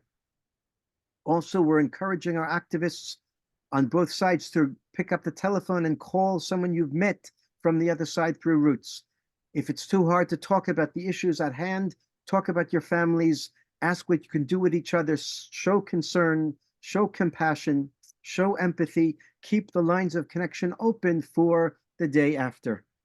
And of course, together with all this, our staff is meeting weekly, sometimes twice weekly, over Zoom, Israelis and Palestinians together, the core staff, to keep everything going, to facilitate the meetings of each side separately, and to develop our plan for the day after. And of course, and also to continue the relief work that I talked about.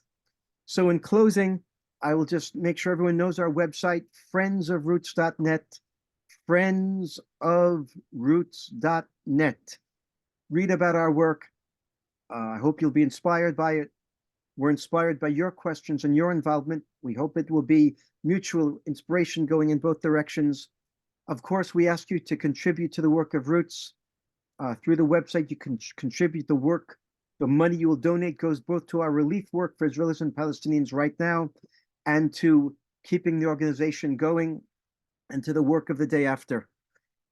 Also, you should know we have an American organization, Friends of Roots in America, that has a board of a board of Jews, Christians, and Muslims that meets once a month and supports our work. If you're interested in hearing about submitting candidacy to that, please contact us through the website. And you should also know that we do Zoom calls like this for synagogues and churches, for mosques, for community groups. Please invite us to speak for your group. We take a fee of $600 when we do it for an institution. That helps our work continue. And also, Noor and I are going on 2 speaking tours in 2024, in February, March, and also in September. If you want to invite us to speak in your community, university, a synagogue, a church, a mosque, a community group, please contact us through the website. In the end, our message is always the same, that it's not enough to be pro-Israel. It's not enough to be pro-Palestine. We are trying to create a growing cadre of Israelis and Palestinians and people around the world who know that the way forward is to be pro-Israel and to be pro-Palestine at the same time. That's really the only way to create a better future for both sides. So I'll ask Noor if he wants any closing comments, and then those who want to stay, we will take the questions from Deirdre and from Nancy and from Eric and Denny. I just want to thank everyone for coming to listen to us tonight and asking the questions. And as my partner Rabbi Hanan said, we need people who are pro-solution, pro-peace for both sides, and that's what we should focus on. And thank you for coming and listening. Thank you. So the people who want to remain, the next person online to speak was Deirdre. If I'm saying your name correctly, I'm not sure. Deirdre is my first. Thank you. My maiden name is Immershein. I am a Jewish woman in the United States, married to a Palestinian American. My father-in-law was the first Palestinian admitted to Hebrew University. This is unique for my family, obviously. I specialize in the nonfiction world, so I'm just going to recommend 2 documentaries for those of us that have never been to the territories or to Israel. One is 5 Broken Cameras that was nominated for the Academy Award several years ago. The other is Mayor by David Ossett, which was also nominated for the Academy Award. And I would just beg those of us that have never been to Israel, I need you to know my first trip to Israel was as a political aide during the Iraq War before I met my husband. And it was so clear it was about money. You know, I was brought to the land, which is now Ariel, which, you know, is a settlement when it was sand. And it was all about, look, we're going to build these things here and the Americans can trade with us. So when we talk about politics, we have to remember the money involved here and how complicit we are in that. And I would also beg that when you say to a Palestinian, well, why don't you do this? Why don't you do that? You know, how do you do those things when you have no infrastructure? How do you do that when your electricity is shut off multiple times? The water goes away. There's no gasoline sometimes when you get to Gaza to take doctors inside to fix hair lips, much less anything else. Here's my question, especially after, and by the way, if you have trouble thinking of that in Gaza, think of it with the IRA and how Irishmen and women were stuck when the IRA would say, I'm putting guns under your floorboard, right? Right? You don't have a choice. My daughter is at a university. She is both Palestinian and Jewish. She owns both of those identities, but right now she is more fearful for her father than she is for her mother. She has a brown father. And she, like many people her age, have been trained in anti-racism. So that takes it a step further than people my age have been trained. They are anti-racist. They are actively against that. The group that she has been protesting with, however, you know, it's just so wrong-headed. They called 10-7 a counteroffensive, for example. And she was like, that's just, it's fallacious. It's not a good framing. It doesn't help us at all as Palestinians. My question for Noor and for you, Rabbi, is if you know of a good group for the college students right now that are so completely stuck in the middle between activism and administrations that shut down their meetings and presidents being actively fired. I mean, right now, there's actually administration people in the United States saying that anti-Semitism is equal to anti-Zionism. And I just can't abide by that. I haven't even been able to light a Hanukkah candle because I cannot I can't celebrate the Maccabees' military defeat right now for myself. So my question is about our young people on campus and what can I help advise her? Which group could she be working with? And thank you both for listening. Thank you for your comments. Wow. I will just, I know very little about groups on American campuses, but I can tell you that Roots has a campus affiliate, a Jewish Arab group. It's called Atidna, Our Future. It began at the University of Texas at Austin, and it now has a strong chapter there. They just did a vigil for the innocents on both sides who were murdered, killed. They also have a chapter, there's a chapter at UPenn, University of Pennsylvania. They just began a chapter also at Harvard. And I think that's where it's standing now. They're trying to open additional chapters on other campuses. So if you want to contact us through the website, I can give you the email of the founder and the leader at the University of Texas at Austin, who's actively trying to create more chapters on other campuses. That's a little I can say. I would love that, Rabbi. Thank you. Noor, do you know of anyone? I mean, I really appreciate a lot what I'm not sure if Jewish Voice for Peace are on the campus, and to be honest, I don't know how is it there, like in the U.S. campuses. I cannot really claim that I know, but from here, I appreciate what Jewish Voice for Peace have done so far. Nancy Koppelman?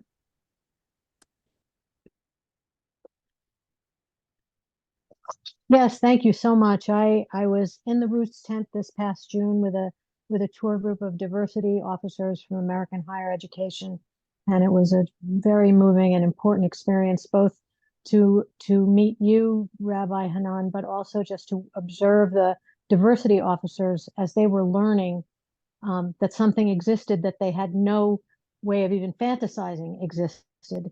So I don't think it's possible to exaggerate how important your work is, since most people can't even imagine that it's possible. I was also going to ask a question about just asking for some guidance about American higher education. American students are, as Deidre said, trained to think in anti-racist terms, which is terrific. However, they're also quite young and they often don't have a lot of nuance. They just want to know which is the right side to be on, and they want to get on the right side just as fast as they possibly can. That way of being is also very much embedded in their social life and just growing up and learning to be adults. So politics is intersecting in some interesting ways with human development around this issue in higher education. So I just wanted to make that comment because you answered my higher ed question, but I have two other questions. One, when I was there in June and I traveled around the country and around the West Bank with these diversity officers, we met quite a number of people who are on the same page with Roots, with Friends of Roots, in one way or another. And my first question is there any kind of coalition of all of these groups? Because it strikes me that there could be a louder, more powerful voice and presence if there's a coalition of Friends of Roots and Combatants for Peace, et cetera, all together somehow speaking with a voice together. And then the other question is the ceasefire movement or the ceasefire call in the United States among activists is quite profound. I hardly ever hear anyone saying ceasefire all. Ceasefire Israel, Hamas, Lebanon, Yemen, anyone else who thinks they're going to get involved? No, ceasefire all. And it turns out that's a controversial thing to say to a naive person who thinks only Israel has to cease fire. And my sense is that Israel will never cease fire as long as it's still being fired upon.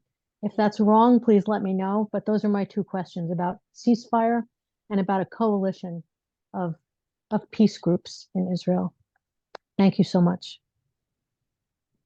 Nancy, I'll mention the first question. We have ALMEP, the Alliance for Middle East Peace. Right. ALLMEP. They have, I think, upwards of 140 organizations, right. And Roots is a member. It's done some very good work and continues to do good work. Another coalition that brings together about 15 or 20 organizations is called Amal Tikva. Amal is the Hebrew word, is the Arabic word. Tikva is the Hebrew word for hope. Amal Tikva is a capacity building organization. They're helping Roots in about, like I said, 15, 20 organizations with, they give us professional counseling and help in fundraising, and they sometimes bring us together for workshops. There's another even smaller group that's called, in Hebrew, Marchivim et Dimyon Shalom, Marchivim et Dimyon Shalom, expanding our vision of peace. And it's a group of about 10 Israeli peace organizations that are focused on identity, as opposed to the vast majority, the 130 other organizations that are focused on humanity. Goes back to a question we had earlier on joint humanity. So there's about 10 organizations, Roots is the biggest of them, I think, that focus on peace through the particularist identities of both sides. This organization, Marchivim et Dimyon Shalom, at this point is only Israeli groups, and it's a think tank at the Van Leer Institute. It's not yet a real organization. It's a think tank at the Van Leer Institute. As far as your second question, I don't have anything to say. I think you said something very profound and very important, but I have nothing to add to it. Perhaps Noor does. Yeah, so Nancy, I agree with you. Ceasefire is need to be done from all sides for sure. And we had in this war we have actually something happen. We had a ceasefire happen for 7 days, in where prisoners exchange happened. And again, I don't want to talk about like the politics, but like even Hezbollah in Lebanon and the Houthis in Yemen, they all are doing what they are doing, saying they are supporting Gaza, and they will cease fire if the fire on Gaza is stopped. I think there is a political way out of this. I don't think the continuation of war will lead us to any better place. Israel is giving justifications. They are saying that it would improve the conditions for negotiations about prisoners' release and exchange of hostages. It doesn't seem like it, because even inside Israel itself, there is like what's happening right now is that for Israel to get all of the soldiers back from Gaza, the people who the kidnapped, Hamas is demanding for Israel to release all Palestinian political prisoners and all Palestinian prisoners in Israeli jail, including the leaders, including Marwan Barghouti and others. And that's very important actually to the Palestinian side. And what's the major importance about it is about the Palestinian political, the impact on the political side. And that's related to other, by the way, they're related to other questions, the question of elections, the question of Palestinian leadership. So the compromise that need to be done in order to have a ceasefire on the Israeli side seems to be big, I understand. But yes, the ceasefire, eventually I agree with you, ceasefire from all sides, that's what needs to happen. And I believe that's what will happen at the end. Yeah. Thank you both. Eric. Rabbi, thank you, and Nor, I've heard you both, and our family has modest contributions over the years to Friends of Roots, and I, encourage everyone to support as vigorously as possible. I love this presentation this morning for the nuanced wisdom that each of you provided, and I asked this question not knowing if there is any wisdom available from the vantage, but it's a question of hostages. That every day there are hostages, and decisions are made to keep the hostages. Do you have any insights or any specific suggestions or ways to think about the hostage, the immediacy of the hostage situation? I mean, the December 10th, the December 11th reality of the hostage situation. I don't know if that question makes sense, but a lot of what's been shared today involved changing conditions of conversation, overall approaches. What about the immediacy of the hostage situation? I have no wisdom to share, unfortunately. That's a better answer than not having wisdom and sharing something. Thank you. Nor, do you have anything to say? I'm not exactly sure, because like I hear different perspectives on my side, on the other side, but on the Palestinian side, we are convinced, like yesterday, there was one operation in Gaza, and where the Israeli military, I think it was yesterday, the Israeli special forces went in to try to rescue one of the hostages. He's actually a soldier, and he was one of the abducted people or kidnapped by Hamas. And this operation, in where the Israeli special forces used ambulances, actually ended up with some of the attacking forces being killed. The hostage was killed, and we don't know how many of the Hamas fighters were killed. And at the end, the hostage was not being rescued. So at least on the Palestinian side, this was shown as a complete failure of the force and the military approach to try to release the hostages. Especially that we had, as I said before, we had the prisoners exchange and the hostages release, and people were released. And that's, I think, this is how we see it on the Palestinian side. This is how we think about it. I think that there should be, we think on the Palestinian side, there definitely should be a prisoners exchange, and the hostages need to be freed, and Palestinian prisoners need to be freed. Now, there is another discussion, of course, about, I understand. We see our political we relate to our prisoners as political prisoners. The Israeli side see them as terrorists convicted of murder of Israelis. That's another discussion. But that's what the Palestinian approach. And also on the Israeli side, there's like the families of the people who are abducted. They are calling for the government to make it a priority because they have doubts that the government is making the hostage situation as a really priority in this war. Denny, last you. question. I'm losing my power to concentrate. So Denny. Okay, well, I'm so glad I got in under the wire here. Noor, thank you so much. And Rabbi Hanan, this has been such a frank and authentic conversation. I have a couple things to say and a question. Deirdre, I wanted to say for your daughter, there's an organization called If Not Now. And JVP is explicitly anti-Zionist, although I appreciate their work, but they are explicitly anti-Zionist. And If Not Now doesn't take that political position. It's much more, it has a much more bridging component, and they're wonderful. Here's my question. Rabbi Hanan, in the beginning, when you stated sort of the main ideas of Roots, we're both here to stay, nobody's going anywhere, etc. And abandoning the position of victimhood, because nothing can happen until that happens. Here's my question, and I agree with what you're saying, but my question is a strategic one, and it has to do with the question of equivalence. Equivalence, everybody has done things to contribute to this situation. Palestinians and Israelis have done things to contribute, but it doesn't seem equal, and so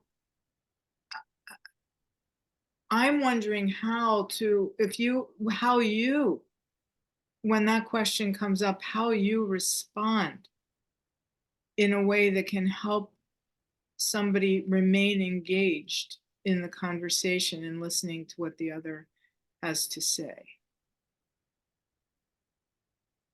A discussion of who is more responsible, who suffered more, is a discussion that has no value and that doesn't go anywhere. The Palestinian founder of Roots, Ali Abu Awad, calls it the competition of suffering. Each side proves that it suffered more, it's a victim more. The other side, one side wants to prove that it's more right, there's more justice on our side. It just doesn't help. It doesn't go anywhere. But of course, I cannot say that to my Israeli partners, just as I assume that it's very hard for Noor to say that to his Palestinian. When I said partners, I meant neighbors. Mm-hmm. For Israelis, of course, it's all about what we call tzidkat derech, the righteousness of our path. We're right, they're wrong. We're the forces of light, they're the forces of darkness. And on the Palestinian side, it's the same thing, except the opposite. They're the forces of light, and the Israeli Zionists are the forces of darkness. So that discussion doesn't go anywhere. It's worthless. But I can't say anything to my Israeli neighbors to convince them that there's even a little bit of injustice on our side. But what I can do sometimes is convince them to come to Roots activity and meet the other side. And when you begin to talk to the other side, and it goes in both directions, and you begin to hear again and again and again their experience and their identity and their perspective and their stories, then without anyone telling you to do so, you often begin to re-examine your basic assumptions that only we are right and they're wrong. And very often I see in Roots, not always, but very often I see Israelis and also Palestinians who are brought to a crisis of identity through the meetings with the other side. And they begin to rethink everything they've been taught and everything that they grew up with, all these thoughts that we're right and they're wrong, again, on both sides. And so many people have come to me in tears, literally in tears, saying, I had no idea. I've lived here for 40, 30, 50 years, and I never knew, I never saw, I never understood. And sometimes, again, we have to scale this up 100 million-fold, but sometimes people really do come to a place of re-examining the exclusivism and the self-righteousness of their identities. And then we're getting somewhere.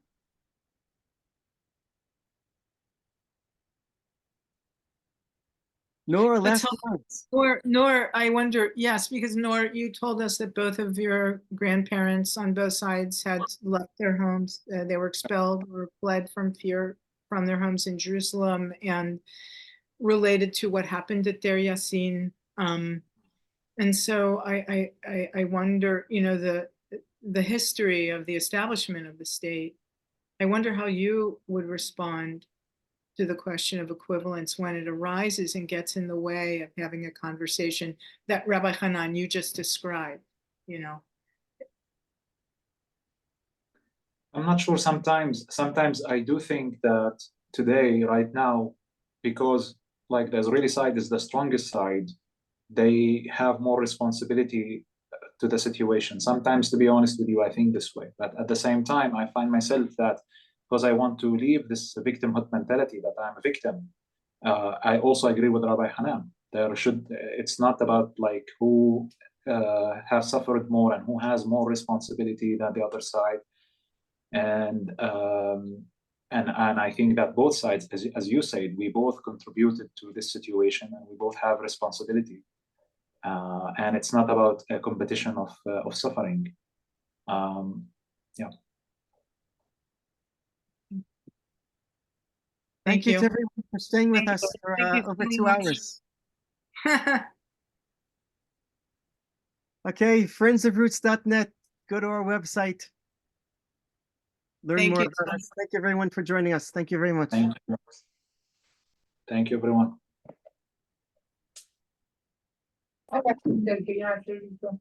Thanks, everybody. Thank you, everyone. You know, Thank you so much. Thank you. Yeah, Thank you.